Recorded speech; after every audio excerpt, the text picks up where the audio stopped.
Oh. That was the other voice. Please welcome to the stage your compere, your host, your comedian. It's Emmanuel Sonubi.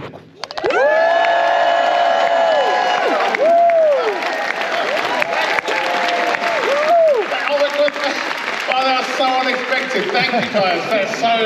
They're so kind of you. Sit down at the back. No, you're the best. Right? You guys had a good day so far? Yeah. Very, very excited to do this. We're going to welcome to the stage the cast of Aliens. This is going to be so much fun. Are you guys ready? Yeah. Please welcome to the stage the cast of Aliens. We have Paul Reiser, William Ho, Jenette Goldstein, Mark Rolsten, Kash and Ricco.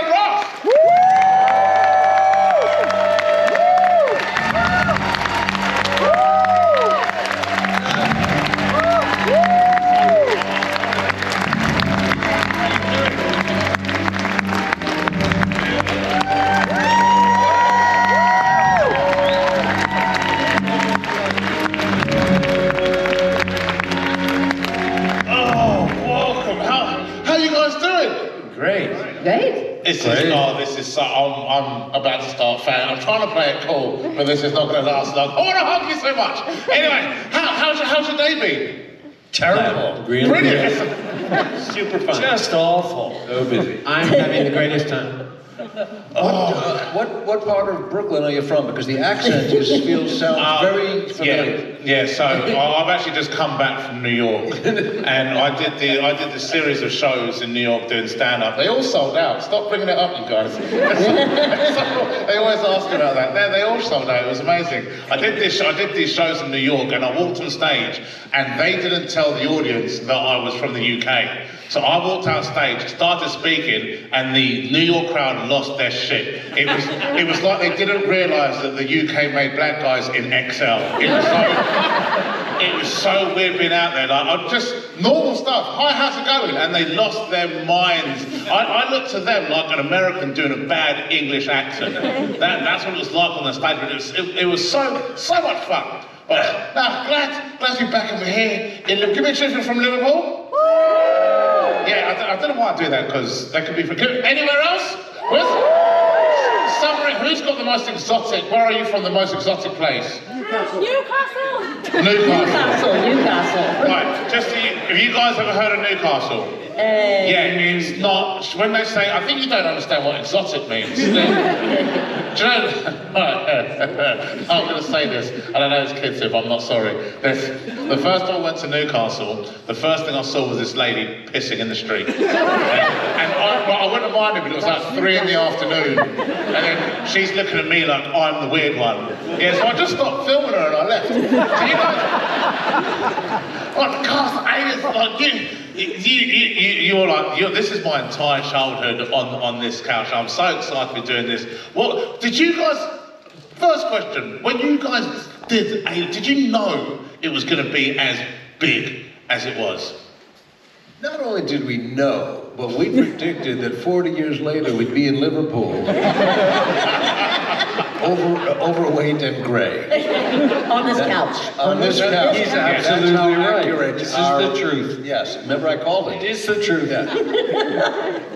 We wanted to put money on it, but I said, nah, I'm just taking candy from a kid. We did. I think we all kind of knew that it was going to be a hit, because the script was fantastic just to read it, and the first Alien was just a groundbreaking film, and James Cameron, is a genius, and we just said, well, I know for me, my whole goal was just don't screw up the movie for everybody. You know what I mean? Me too. That was my goal. I think My goal too. All our goals. And we almost succeeded. Yeah. So it had every indication that this is going to be a great film. Oh, absolutely. And like sitting down with James Cameron at that table read, what was that like? I don't think did we ever do a table read? Yeah. Were you? I was in there. Memory's fading. No, I was in there. I don't think I was. You were at the table read? Good for me. I don't think I was there either. Was it in London? Yeah. No. You remember me? No, I came late. I showed up late. I was the last guy there because these guys trained. They all trained. No, I didn't. I didn't train. I had one toe in a boot camp because that was, whether it's serendipity or Cameron's genius, I arrived, I knew Billy and I knew Mark and Michael because we'd done a picture together, and I arrived the first day and all these guys had been training. It was like, this is William who's playing the lieutenant. And it was perfect. Because you were supposed to be You're supposed to be the outsider. Right guy that nobody knows And the anything same about. with Sigourney too. She was not in the table read at the beginning because it was just us. I think that's what they wanted us to form a team. Yeah, form a team, and then make them feel really uncomfortable. How quickly did that team bond happen? Pretty instant. I don't think there was any choice. You just turn up and you do your absolute best every single day because the script was so off the charts amazing. Yeah. That's what I did. Just don't. But you had us over to your house, remember, and make dinner for all of us, and we, there was 2 weeks before we were being paid, but before principal photography started, which is really generous and unusual, and we got to hang out with each other, got to know each other, and I think a lot has to do with we're friends 40 years later, we're still, most of some of us. But it was also like, hitting a movie very early in your life, that was like your dream sort of environment. It was perfect. Where, what's not fun about that? And so everyone, is like energized. Of course. We actually had to do a mini boot camp. We had a bunch of SAS guys, Tipping, Trevor, Stedman, and it was during that time that we sort of cemented bonds. But Jenette and I had the odd occasion to really form serious friendship and relationship. Gym bonds. Because we were stuck because of the guns. And Cameron didn't want us to de-rig the guns at any point in the filming because it would just take too much time. So Jenette and I were sitting here on stools with the rig to hold the gun while we watched Paul. They had and fun, Bill, and they got coffee. telling jokes everywhere. And we having sat a next good to time. each other like this. How you doing? I'm hurting. How about you? Yeah. Yeah, I'm feeling really bad. Are you hungry? I'm starving. Do you have to go to the bathroom? We were allowed to get to the bathroom like once because they had to because when they first had put it on, the rig and the Velcro, the way it's held together with the camera, it goes up and down, it doesn't go out. So when they were testing it, what, did you let go or did I? Whatever happened, but... Cameron said, present the weapon. And we went like this, and the weapon went whoop, it shot out, the thing just ripped off us. And he was like, all right, gaffer tape it. He just rolled us in tape. And then so we had to go to the bathroom before they put it on, sit on these stools. Then they would untape us at lunchtime and then sit back on our stools. And that was 2 weeks. Yeah. And I would go realize home and dream about it. Most movie making comes down to when can we go to the bathroom? Is it going to be difficult to go to the bathroom? And didn't you just go to the bathroom? That's really what it's all about. It's the art. I remember I was early on in the casting, and I remember I had a choice to play his role or my role. And My role? yeah, he said, I had a choice to play. He gave. You're not pretty. Listen. We've heard his story. This is before you. This is long before you. Long before me. I had a choice. It was so early because he had started. I don't know if this happened with you guys, but when we started, This is the first time in 40 years we've ever heard this. Go ahead. So we've been close friends for 4 years, but they got secrets. All right, let's take And you couldn't play me because you're too fucking skinny. So when we start, no, this is what happened. Now, listen to me, don't listen to him. So what happened was, I met early on, and I had also been offered a part on another film. And I had to choose between the two of them. And Jane says, listen, I can't offer you the role that you read for, because I haven't seen anybody for that. But what I can do is offer you one of these other roles. And he says, I'll cut some of these smaller roles out and make one character just for you. And he says, which character would you like? And I said, Frost. And then I get on set, and then, Mark is there with his arms all showing and curves and all that. And I'm thinking, shit, I wish I had chose that role. But then I saw him when he was taped up and couldn't sit down. I was like, nah, I chose the right role. Mark, the reason he didn't choose it is because deep inside he said, I don't have the depth that this role demands. Maybe Mark Rolsten will come to town, and then look how that played out. There you go, dude. That's what I was happened. the only method actor on set. We used to compete on set, he and I.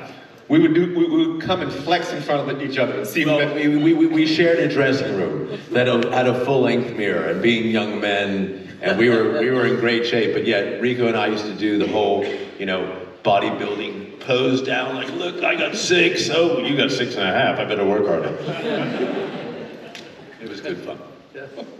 If you haven't got, can we light up the 2 podiums? They're not dead. They're still not dead. But this worked a minute ago, it really did. There we are. So, yeah, I'm going to throw, one more question here, then we're going to throw, actually, no, we're going to do it now.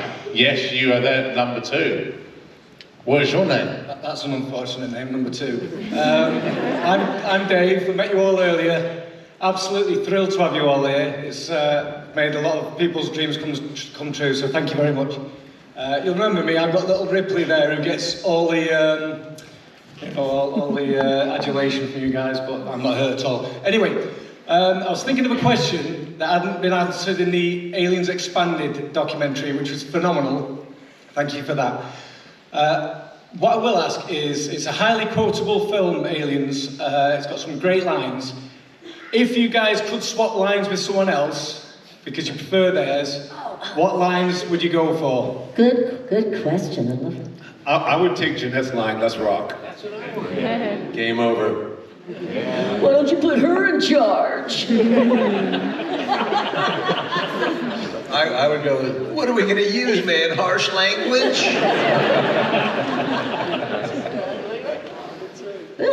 So what are you gonna do? Get a guitar and sit around? Was that you? Sit around the fire? We're all wanted to be Bill We want Paxton. to be Billy Paxton. Yeah. Great. Who put her in charge? It's funny, when people usually quote Aliens, they actually usually quoting Billy Paxton, because he infused that role with such a delicious sense of chicken shit. Yeah, it was so memorable. Oh, absolutely. We miss him. Oh, well, thank you. Thanks, guys. Thank you. Number 1, how you doing? Hey. First of all, Jenette, you rock. Thank you. So what was the most memorable part of being on set? Was there pranks or challenges? Well, I remember one, and it was actually quite a crucial moment in the shooting when Jim really got upset with the British way of making film. So we're all on set, we're about to shoot, and we're on this sound stage. The doors on the sound stage are huge. And right as it was literally, he's gonna call action, and the doors slowly open wide. Mm-hmm. And at the bottom of the door, in silhouette, was Daphne, the tea lady, with her little cart. And she was wheeling in the tea and, little British sandwiches that were, NHS sandwich trolley. Yeah, or maybe a cucumber. And she wheeled it in, completely clueless to the fact that we're going to be shooting in a second. Jim was like ballistic.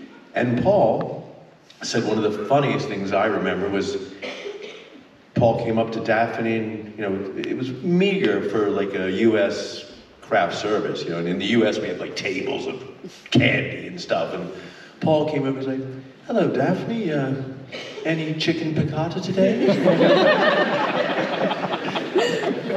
I don't recall that, but I'll take it. Chicken piccata, generally a funny food. It's interesting that of all the technical challenges of making a movie this complicated, I think Jim Cameron's biggest obstacle was the tradition of the tea, which was unshakable. Like, they come in exactly whenever and they go, can we not wait? No, we have tea now, we should have tea. You definitely cannot mess with a cup of tea. Thank you. Hi, my name's Kevin. I've seen Aliens only once, but your roles, have you watched the movie yourself, and what were you, sorry, my little tongue-tied. sorry. My question, have you seen the movie yourself, and what would you do differently? What would we do differently? Wow. Well, number one, I would have lived. Yes, I would not have saved. I would have taken back control of the whole mission. Sigourney would have made coffee. What was it like when you actually see it for the first time? Well, yeah, I'd never. It's an interesting question you have, because I had never done a film, and when you're on the stage, you do a performance, and then you think, okay, I'm going to do that beat differently, next night, and you're always. This terrified me, the fact that it's once and it's on camera for the rest of eternity, and you just. That was hard to get my head around. I sort of watched it for the first time with one eye closed. I mean,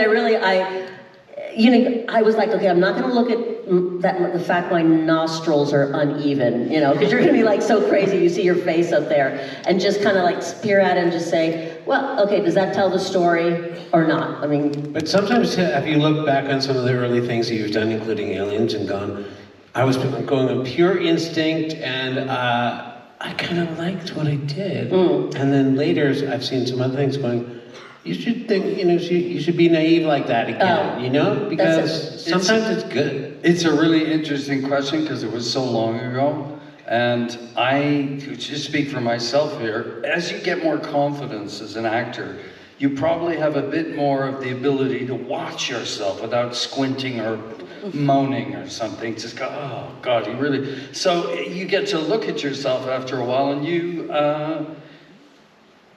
you appreciate what it is that you do. And I just think, I speak for myself. Generally, if you do a first take on something, 50% of the time it's going to be the best. Maybe the third, I don't know, speak for myself, that's all. I might be doing something wrong, because I find I'm squinting more as I get older, going, wow, yeah. When you're young, you go, oh, damn, that's pretty good. And now I go, oh, ooh. I'm not going to go on, because I was going to answer your question. The first time I saw it was at Marble Arch in the huge Odeon. It was cast and crew, so it was just... I just remember being strapped into a rocket ship. And the first thing when it finished, the thing that I remember most, I thought, Jesus Christ, this feels like this is the end of the movie. And I knew we had 3 more jumps to go. And I thought, this is like adrenaline. Yeah. And as soon as it finished, I thought, I just want to see that again right away.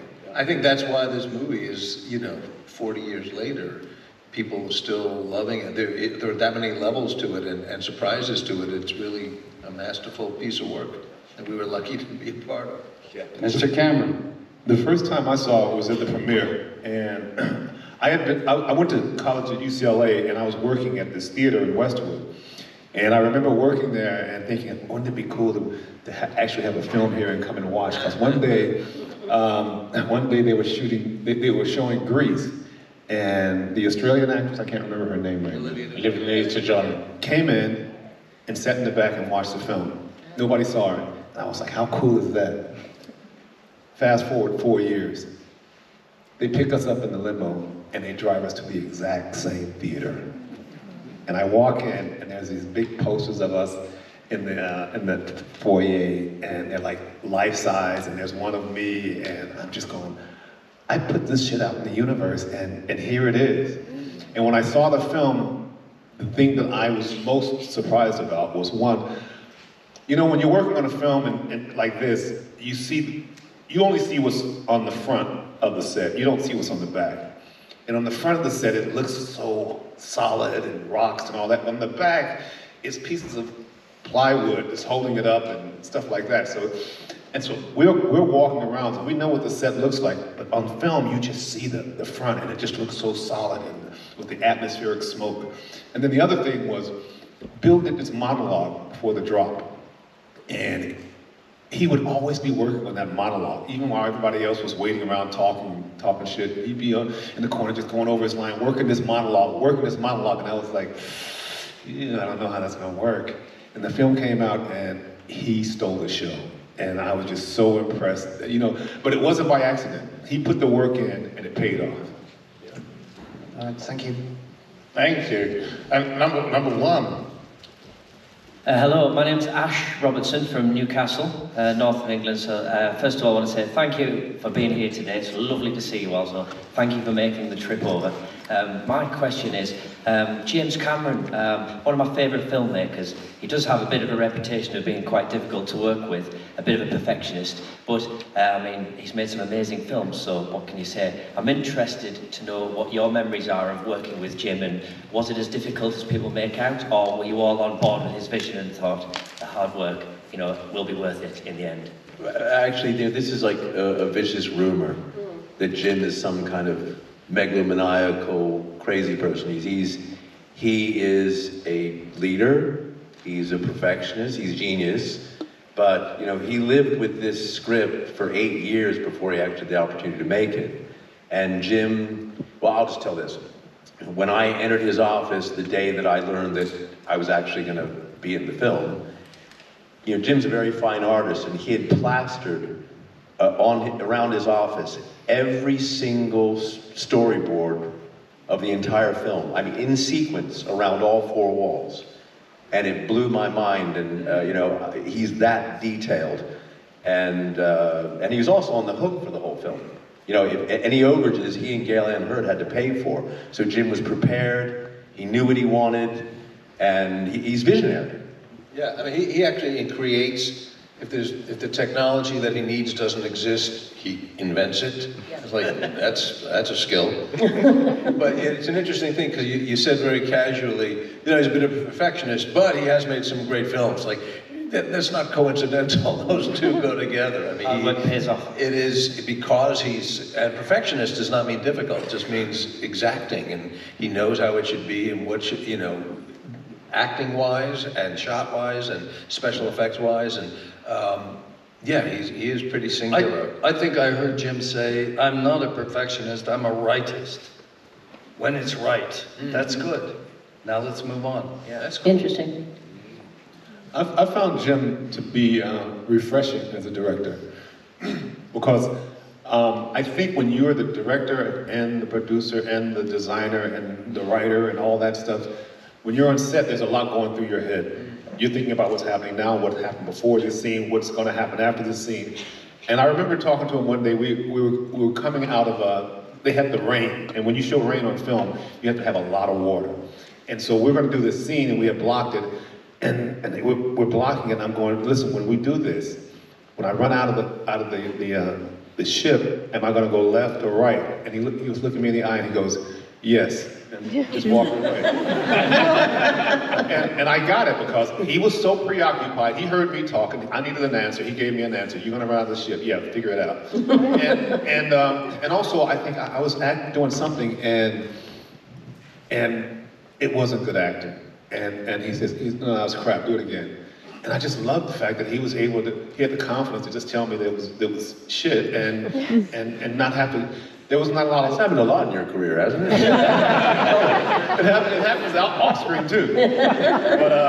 But I just found it refreshing because he doesn't have a lot of time being nice, the niceties. They just give you your answer and keep it moving. And I found it very refreshing, and I liked it. Yeah, me too. Briefly, I used to work out what footsteps I would require to get a really good shot at cracking him across the chin and watching him flatten on the floor in front of me. I'd rehearsed this in my mind until Sigourney had a word with him and said, you have to ease back and calm down a little and just treat people a bit more normally. And the fact that I heard that, but the point being, I had no idea whether he was making me feel like a cat on a hot tin roof, because this was where Gorman was. Paranoid, fearful, anxious, uptight. And Jim and I had a couple of things going forward. And I've had this with other directors. You don't know, really good directors, you can just speculate. They're doing that because they know what emotional state I need to be in. But then, do you remember the strike?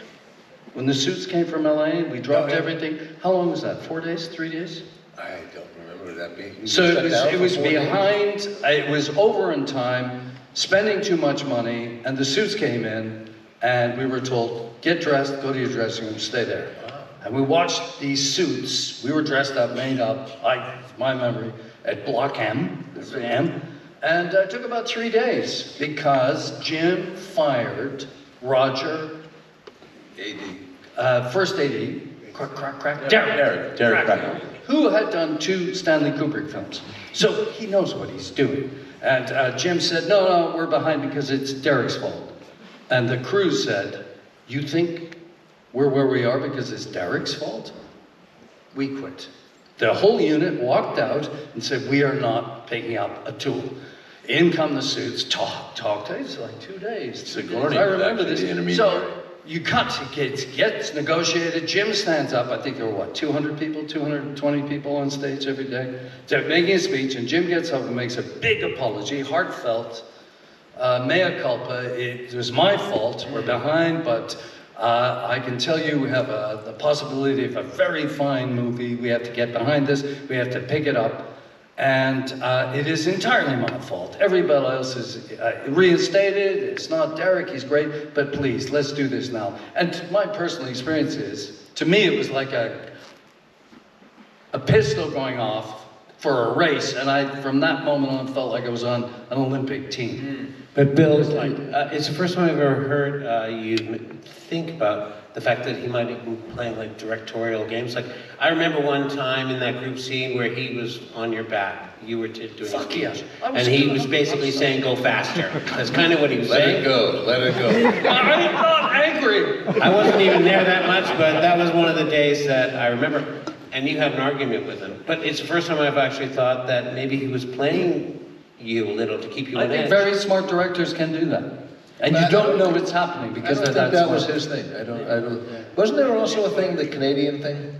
I've never thought of that. Seriously, I've never thought of that to this day. Maybe you Sigourney said that because Jim is Canadian born and you're Canadian born, and sometimes we tend to eat our own. You know what I mean? It's like you know, get mad at your own family. I'm Canadian and he was really nice to me, so.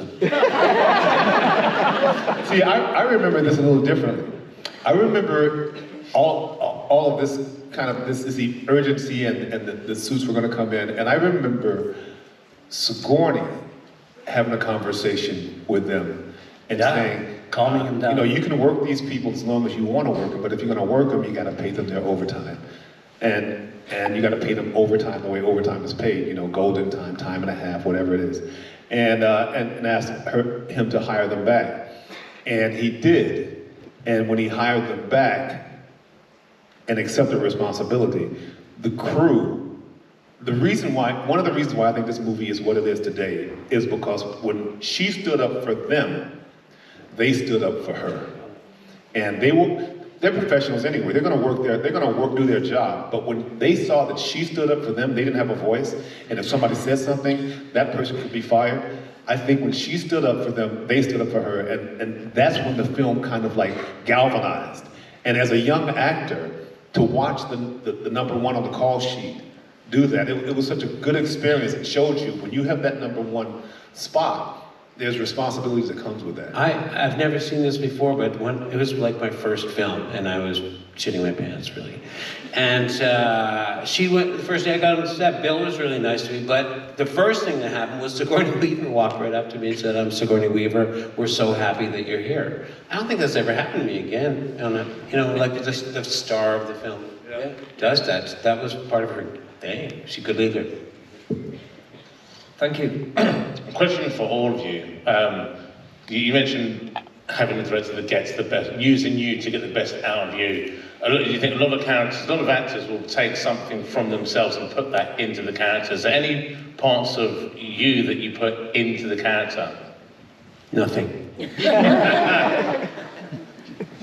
Well, I mean, I don't know, I'm going to not speak for everyone, but I mean, that's what you do as an actor. You use, I mean, there's different methods of acting. I mean, because method acting is like, it's so much of you, and there's other, I mean, like I was trained both. I trained in New York and in London. It was a mixture. Even in New York, it wasn't one way. It was all the professors, they came from different schools of acting, and they hated each other.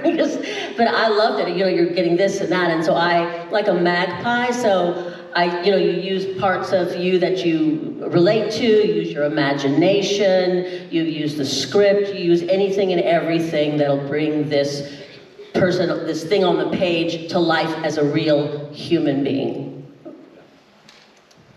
I remember feeling, it was a quite literal feeling for my character and for me of being the odd man out. I got there a little later and these guys had all bonded and worked out, and I'm like showing up with my little file of facts, my little, diary. And I was thinking, and everybody was so wonderful and we all got along great, but there was a part of me that felt like I'm not quite really part of the team. And that really fed like what was Burke's thing. It's like, okay, if you're the guy who's picked last in every, for every game, it's like, you're gonna do something, you're gonna have a side of you that's not pretty, perhaps. And that was, so I remember being like, oh, this feels accurate, I get it. Was I right in remembering our scene going to see Sigourney, thanks for the coffee, your first scene ever shot? Because it was my first scene. And I didn't know that. No, it wasn't, okay. Different actors work differently. A lot of actors in the States, I feel like they work from the inside out with method, get the emotions and whatnot, sense memory. A lot of British actors work from the outside in. You do period pieces, you find the right costume, you find the right wig, the right pair of shoes. Most of us have studied both places, so I think you use what works for you. And I found that the uniform itself helps create the character. When you're wearing a uniform that's metal, and you're wearing all this gear, and you're carrying guns, you start feeling like a badass. Whether you're a badass or not, you start feeling like a badass. And then, at that age, we were at that age where you could be in the military. And so, yeah, I'm thinking this person, this is how, and I come from a family, where my brothers and my father were in the military, so it wasn't that difficult to kind of plug into it. But I think the uniforms, the costumes actually helped a lot. Quite frankly, sorry, Jen, I let the gun do the talking. The gun did all the acting for me. I mean, I was the furthest out from the character. I mean, there were no women in the Marines at that point. I mean, I know, isn't that amazing? Because I didn't realize that either. Just recently, someone said, no, in that year, they weren't allowed to be in the Marines because it made so much sense, but it just wasn't happening. And then now it does, and then you're like, oh my God, that's right. I read the script and thought, how amazing, what a great idea. Women can be Marines. Yeah. And it was like 2 or 3 years before it happened. Yeah, it wasn't even an option. Yeah, that's the interesting thing about his future is just out of reach. So it makes logic. As far as, I mean, the character serving life sentence for murder in a gang, that's not my upbringing. But I love playing different characters. It's like putting a mask on and you let your imagination go wild, and I mean, everyone. I mean, really, what a transformation, right? I mean, you see Jenette, lovely lady from Beverly Hills, California. That's where I grew up, yeah. But complete transformation, right? People still marvel that you're not Hispanic. Definitely, she had the biggest leap. See, I always wanted to be that. Oh my God! I mean, that was my. That's the whole thing. You become an actor. I don't want to be myself. Who wants to be yourself? I mean, I wanted to be what I was not, and so I mean, it was just like a dream come true. I mean, to be a soldier running around with a gun. I mean, it was a little girl. I mean, I wanted to be a tomboy. I mean, that was also, so I mean, like, I knew what, I wanted to shoot a gun, my God, It's pretty ironic because actually, when you've been doing it for a while, really all you can be is yourself once you get further down the road, because that's what the material's made of. But I had the good fortune to do a couple of things before Aliens, playing Marines from Vietnam. And so my head was in the space. I only met Jim and Gail once before they offered it to me. And, I was a Marine already for a long time before we hit there, so it's timing. But I think all I wanted, you just think, I'm just going to be as real as I can be. That's all. Be real. What does that mean? People do it differently. We'll take number 2. Hi there. Thanks for being here. It's great to see you all on the stage. So I first saw Aliens when I was 13 at the end of the 80s. And to me, Ripley and Vasquez were always the girl bosses. Like, I still, after 40 years, I still think, I don't want to be like them, but I would love to have their strength and their firepower. So my question is, what was it like to play such a role as a woman in the 80s? As you just said, there weren't any Marine girls at that time. And what was it like for the men to be around that kind of female energy that was quite not developed in the 80s? Well, from my perspective, it was very embarrassing because Jenette kicked ass.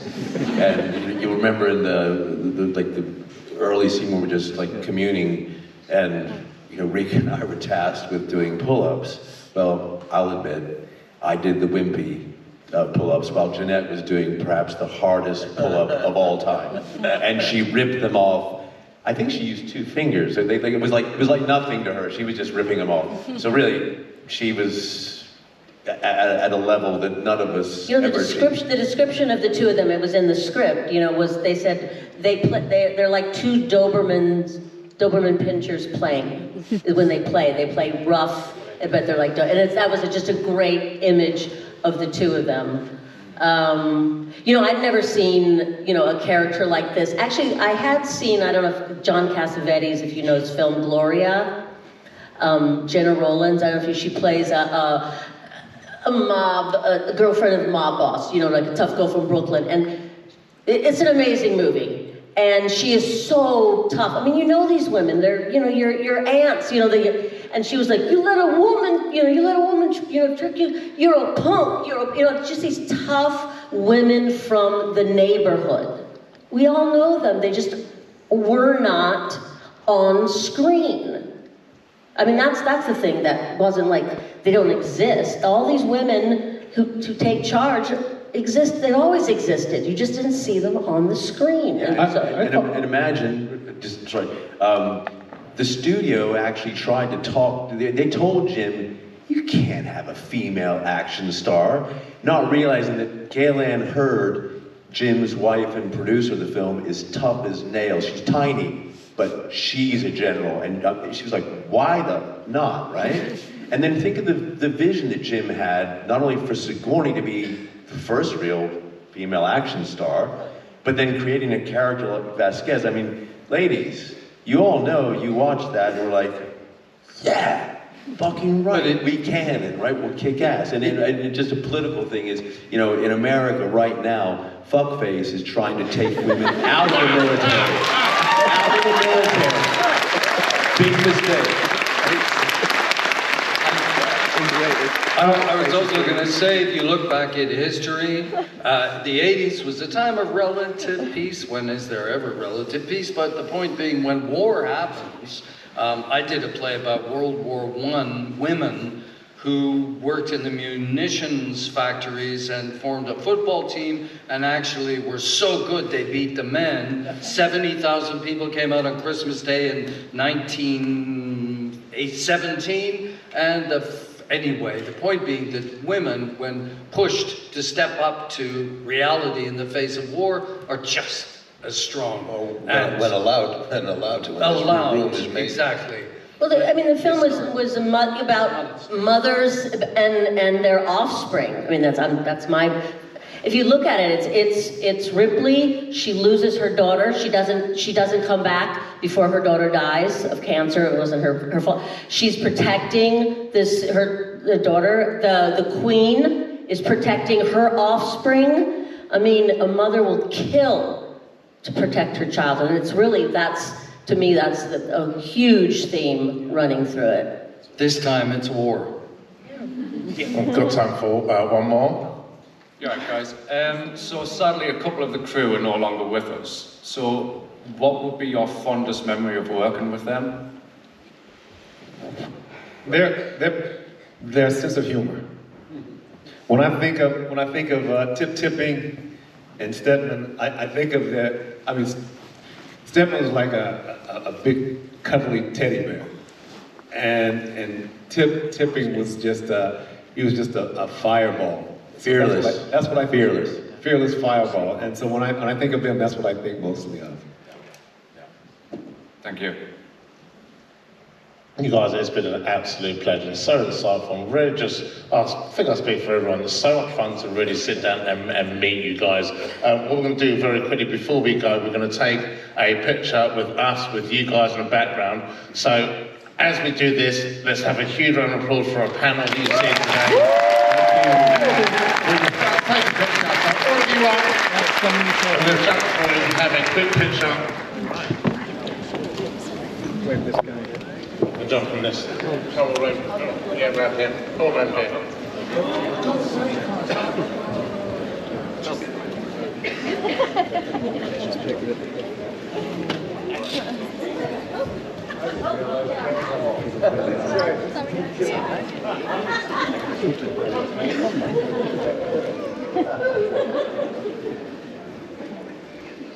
Thank you very much.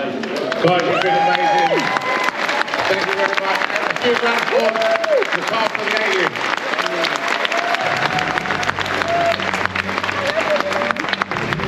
There are loads of panel discussions for the rest of the day.